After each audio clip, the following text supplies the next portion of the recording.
Hey everybody, welcome back to the channel. We are back with another episode of Daily Palantir. Today, we've got to talk about a couple things. Number one, we've got some insider selling by our boy Peter Thiel. We got to discuss the insider sales, what he did, why he did it, and ultimately if I think it's a big deal or not. Number two, we've got to discuss Palantir's Fedstart. This is a product we've discussed for a couple months now when they announced it back in June. I think one of the more underrated products of Palantir and something that when it scales, it might really print money for Palantir over the next decade. And then finally, SPACs. 13F was released by Palantir. It is 13G, 13F season where all these companies and hedge funds have to release their holdings. Palantir has some new updates on their SPACs, and we got to break it down. Let's get into it. All right, so first thing I want to do is some price action on the stock. Just looking at it real quick. 1971 for Palantir, down about 0.03% of the day. Look, we hit a new 52-week high yesterday. I was going to say all-time high, but that's in the $40 range. 52-week high is 2037 now. And that was hit yesterday, 1971 right now. It's down from the 52-week high, but that's reasonable. We were expecting it to be down from that. Still holding 19, which I think is the really important part for Palantir. We got some jobless claims today. In terms of some new macroeconomic data, jobless claims were up. They were higher than expected by about 13,000, which is good for inflation because that means less people have jobs, which means less money is going into the economy, which is good for inflation. Inflation comes down, interest rates come down. That's good for Palantir. But if that starts to go a lot higher than we expected, I mean, if jobless claims start getting to be unemployment's right now about 3.94%, if that goes to like 5%, 4.5%, that's not the best for the economy. So I think right now the economy is tethering on like what's going to happen in 2024, and we really don't know. CPI data was good, PPI data was good. Palantir holding up 19 really well. S&P 500 is at 450, so the indice is doing well. It's $9 away from its 52-week high. Remember when Palantir was 19 back in August, the S&P was at 459. S&P is at 450. Palantir is now back at 19. So it has correlated pretty well with that indice, and we'll see over the next couple of weeks how this market ends up turning out. All right, so let's talk about the insider sales. This news broke last night. Want to discuss and go through it. So I want to read the tweet I put out last night, and then we'll discuss some of my thoughts. I teased this idea last week on Palantir Weekly, our weekly Palantir podcast, and this was actually the last question I asked the panel because I kind of thought, it might end up happening. Big run-up, aggressive run-up. You're going to get some insiders that are like, you know what? I've had these shares for a long time. Let me take some profits. Peter Thiel's VC fund, Thiel Capital, that some people don't know about. I've heard of this name a while ago, but I researched it a lot more last night. Thiel has something to do with Lord of the Rings, so Peter Thiel is still very Lord of the Rings oriented. Sold 2.4 million shares of Palantir yesterday at a price of $19.94. He founded the fund in 2012, and the fund initially purchased shares in Palantir from 2012 to 2013. So the shares that they sold yesterday, they bought more than a decade ago. So it's been a while they've been holding on to these shares, which is why you can't really blame them for taking their profits. I mean, when you hold shares for that long, at some point you got to exit. The question is just why did they exit at $19.94 in terms of that price? And we'll discuss that as well. Now, Thiel Capital owned about 17.8 million shares of Palantir, which was almost 1% of the company, 0.83%. This was as of June 30th, 2023. If you subtract the 2.4, they're now at about 15.4 million shares after today's sell. I'm not sure how much they paid for those shares because secondary markets had Palantir at $6 to $8 in 2015. I would imagine maybe $2 to $4 is what they paid for them. So, you buy it at 2, sell it at 20, basically, get a nice 10x, but it took a decade for that to happen. I would imagine that they got those shares below $6, but I don't have that information.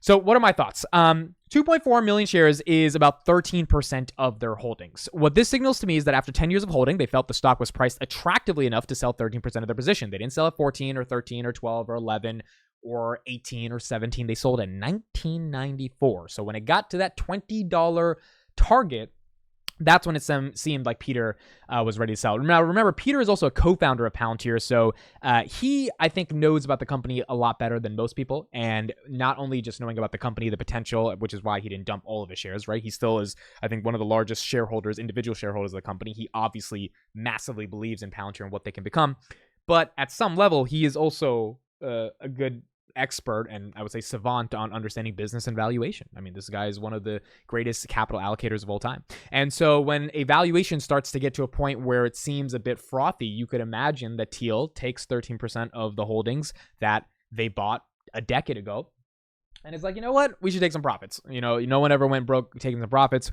We should take some profits right now. It seems like it's an appropriate time. My overall thoughts is that, honestly, it's not that big of a deal. I think if there was a larger sell, so this was 13% of the position, if this was more like 30 to 40% of the position, then that would be like, oh, that's a lot of shares you're selling at $20. You may be thinking $20 is just really overvalued. Now, we've talked about this on the program over the past couple of days that Palantir is trading at like an 80 forward PE. It's more expensive than NVIDIA, CrowdStrike, Microsoft. It's not growing as fast as a lot of those companies. So from a pure price to sales basis, pure forward PE basis, you could argue that Palantir is overextended. However, that's what happens to these companies. And when you get a bunch of catalysts compounding itself, if you try to sit out and kind of, just be like, all right, well, it's overvalued, I'm never going to buy, you may never end up getting in. The problem is, the macro uncertainty is really tough. And for Palantir to be able to thrive, there's a lot of things that have to happen in the macro in order for them to thrive. And I think what Peter Thiel basically decided was, well, we have a lot of shares. We bought them a decade ago. We're up probably 10x on them. I think he made that sell. And remember, he didn't sell at 14 or 13 or 15 or 16 or 17. He sold at 20 because that seemed like a massive level of resistance, and historically has been a massive level of resistance over the past 2 years for Palantir to really be able to overcome. Does that mean it's not going over 20 over the next couple months? Maybe. Does that mean it's going to 15? Maybe. I mean, we have no idea where the stock is going to go, but Peter Thiel yesterday signified to the market that at this price, he feels very comfortable taking profits. And that to me just says that, look, in his perspective, again, there's two co-founders of this fund. It's him and another guy named Unjay, who apparently liked one of my Palantir tweets. Someone showed me yesterday in October, and I just found out yesterday, so that was cool to see. But from his perspective, $20 seems to be pretty tight in the context of the valuation. And look, I can't blame him. We obviously know that Palantir's growth is not really there. They're only profitable because of net interest income. There's a ton of catalysts for them to exist in the future. A lot of other SaaS companies are starting to do well, like Datadog, which is leading to fuel the sector of AI enterprise spend. We know a lot of enterprises are going to spend 8 to 10% of their budgets on AI next year. So there's a ton of catalysts, Titan, NHS, etc. However, at some level, you got to look at valuation. I think Peter Thiel looked at valuation and he was like, you know what, I should take some profits. Overall thoughts, not a big deal to me. Not something I would necessarily worry about. We haven't seen any other insiders. I think one guy sold like 5,000 shares, but we haven't seen Karp or Sham, rush to take profits yet. And so I guess we'll see over the next coming weeks if they take some profits or if Palantir is able to continue this price action. But as of now, there was enough demand in the market to take Peter's shares that he probably got at $2 for $19.94 because there were people that were willing to give Palantir that valuation. And that's how the market goes, and that's why Peter was able to sell his shares. But overall, wasn't a large sell, not something I'm concerned about. And I can understand it given the valuation and given how long they sell the shares. It's not really that concerning to me. At some point, you got to take some profits. All right, next thing I want to talk about is Fedstart. So Palantir put out a new video. I want to watch it all with you if you have not seen the video yet. Really, really interesting video on what Palantir Fedstart is, what they are doing, and ultimately how they are changing how companies take their products to market when it comes to selling to the government.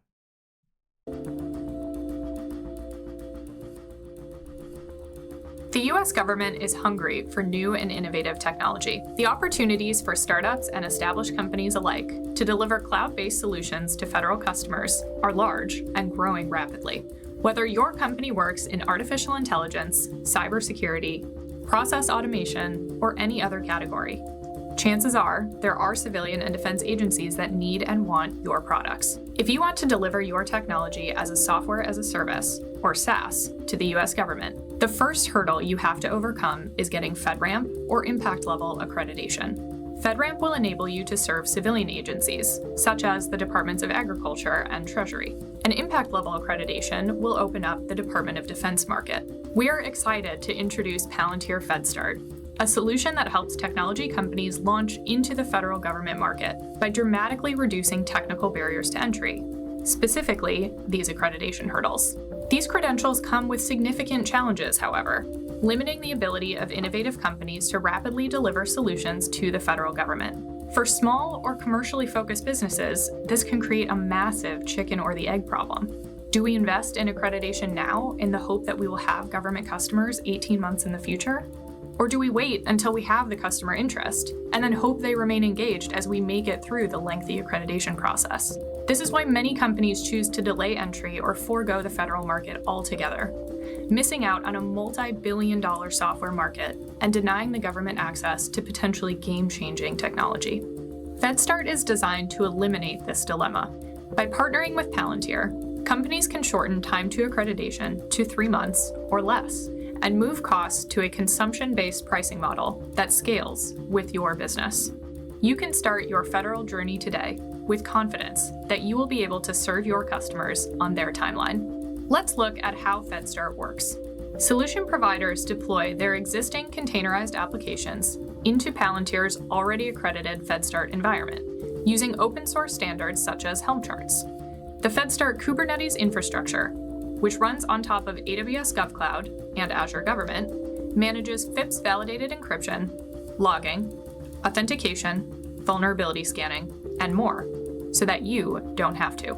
Initial partners have estimated the level of effort to integrate their technology into the Fedstart environment to be only a couple of months at most. Palantir manages the detailed administrative work of receiving and retaining accreditation, handling conversations with government accreditation authorities, producing compliance artifacts, performing continuous monitoring, and managing control assessments. Companies monitor and update their deployed and accredited applications with only 1 or 2 US persons, rather than having to hire an entire dedicated team. Partners pay a monthly cost based on consumption, just as they would if they were buying directly from a traditional infrastructure provider. We also look for opportunities to highlight our Fedstart partners, listing them in our online Fedstart marketplace and in the government's FedRAMP marketplace, helping with discoverability. Palantir also hosts periodic events with dedicated programming for Fedstart partners and your potential US government customers. Palantir has supported complex and sensitive government missions for over 2 decades, and along the way, we have gained a ton of experience navigating the complexities of the accreditation process. Today, we have over 50 authorizations to operate, or ATOs, across agencies in the US government, including FedRAMP Moderate, DoD IL5, and DoD IL6. Take advantage of our experience with Fedstart so that you can focus on what your company does best, delivering unique capabilities that can help the government become more effective, efficient, and successful. We can't wait to help you get started. For more information or... All right, I think it was important to take a look at that, especially for the people that didn't really know what Fedstart was or what it could ever ultimately turn into. Now, the reason that was important is because Fedstart is one of those products that really I don't think people are paying enough attention to, given the trajectory of where government spending is going to be because of everything that's going on geopolitically and in technology. So we saw Biden came out with a ton of new AI regulations. We covered a couple of weeks ago that someone inside Palantir's Washington, D.C. division, someone who heads a lot of the corporate stuff that they do in regards to regulations, is on the board of 10 people that decides how AI regulations are going to be enforced. So Palantir is very intertwined with the government. I did an interview on Saturday with someone who's studied deeply Palantir's government contracts and the potential for them to win more. We know Palantir and the government go hand in hand, and we know a lot of other companies that ultimately want to sell into the government need to be accredited, and they need to have the ability to actually go to market with their product. And as she was saying in the video, sometimes there's a chicken and the egg problem, because you don't know if you should go to the government first and then get customer interest, or you should get customer interest and then go to the government, but then you have to go through this accreditation process, which might take 18 months. There is so much to deal with that if Palantir could just simplify that process to 6 weeks, and every startup in the world that's raising hundreds of millions of dollars to be able to build defense tech to sell to not private corporations, but to the government that needs this accreditation and this containerized platform to make sure that your software is secure and protected in order to sell to the DoD, Army, whatever it may be. Palantir is offering a very simple solution. And Palantir, to me, from what I'm looking at, is one of the go-to platforms, given they already have 9 partners in a couple months that are going to be able to leverage them to be able to actually sell to the US government. And then it gets me thinking, could they build a platform like this in other governments across the world? I know it's not native to them, but could they build something where confidentiality, security is protected at scale? And then other companies that are in Europe, for example, that want to sell to the government, defense tech startups, could use something that Palantir is enabling to help them be able to sell more effectively into the government. That's a little bit more of a stretch, and maybe that's in the future. But the point is, Fedstart is a very unique product. It's a new product that they announced in June. So this and AIP have been the major innovations of 2023, in my opinion.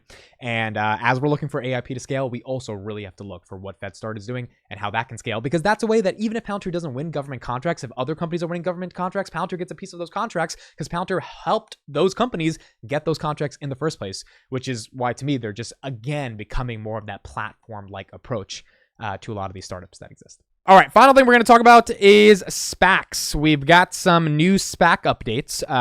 Beautiful little SPACs that we haven't talked about in a while. This post is from Amir. Highly recommend following him on Twitter. Great Palantir account. Palantir's 13F filing is out, and it's time to talk SPACs. So, for those that don't know what SPACs are, Palantir made a ton of investments, kind of like a VC does, pick a ton of startups, allocate capital to them, and see which ones work. Palantir did this with SPACs. SPACs were popular in 2020, special purpose acquisition companies. People don't really go public anymore through a SPAC. In fact, companies really aren't going public at all anymore right now outside of Instacart and ARM. But Palantir did invest in SPACs back in 2020. So now we are up 17% on the invested amount, which is really important because back in Q2 of 2022, we were down 31% on the total we invested. I believe we invested close to about 250 million. So we're up about 17% right now, which is not bad. Right now we're at 302 million on the SPAC investments. So not horrible. Palantir sold out of their stakes in Lilium and Adherent. Adherent was a digital advertising technology company that helps you be better with your targeting. That I expected them to sell out of. Lilium, I didn't expect them to sell out of. I thought they were going to keep Lilium for a while. Lilium is an eVTOL company that basically makes flying jets and through electric flying jets. And so I like Lilium. Interesting that they sold out of Lilium, but I guess they, took some gains and did what they had to do.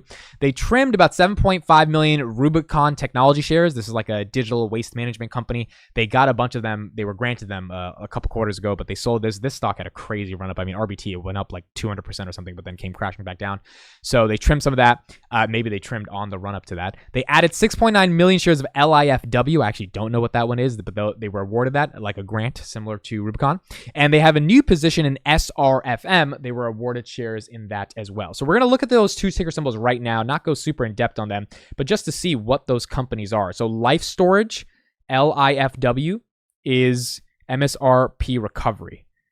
Yeah, I've never heard of that company before, but it's MSRP. Yeah, MSRP, not Life Storage. The name is MSRP Recovery. Okay, so I'll go deeper into that and see what that is eventually. And then let's do SRFM. What is this stock? And why? Surf Air Mobility. Have no idea what Surf Air Mobility is. Okay, so we got some research to do, and I'll be updating these episodes and learning more about that. But those are two new companies that Palantir got. Now, a couple other points here. Looking at the cumulative value, it is starting to really pay off. We are now up 17% on the investment.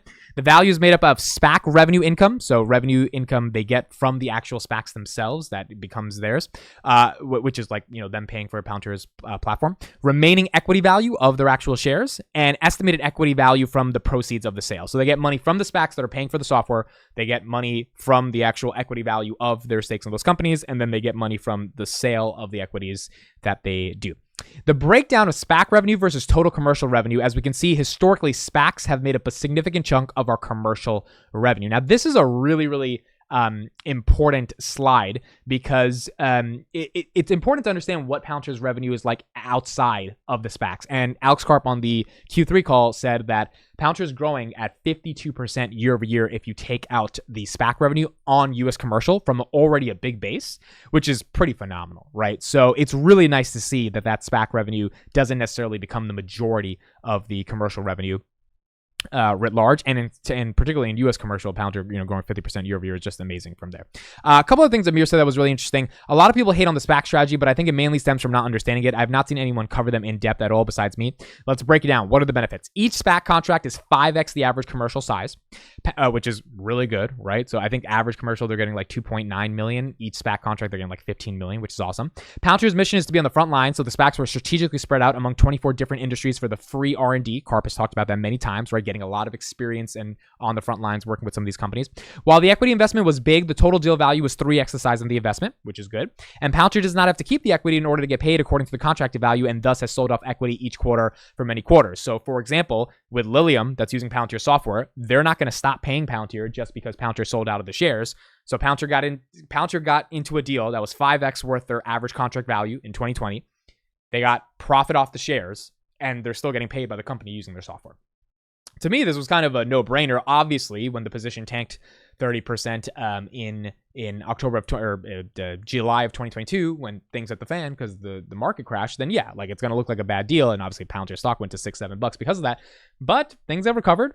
They're doing well. and the SPACs don't seem like that big of an issue as they were before. And remember, Tyler Radke, one of the bigger sell side analysts on Palantir, has that $10 target. His main argument was that he thought the SPACs were cheating. They were doing the SPAC revenue. He made a really big deal out of it. They're up 17% of the SPACs. It doesn't seem like it's that big of a deal.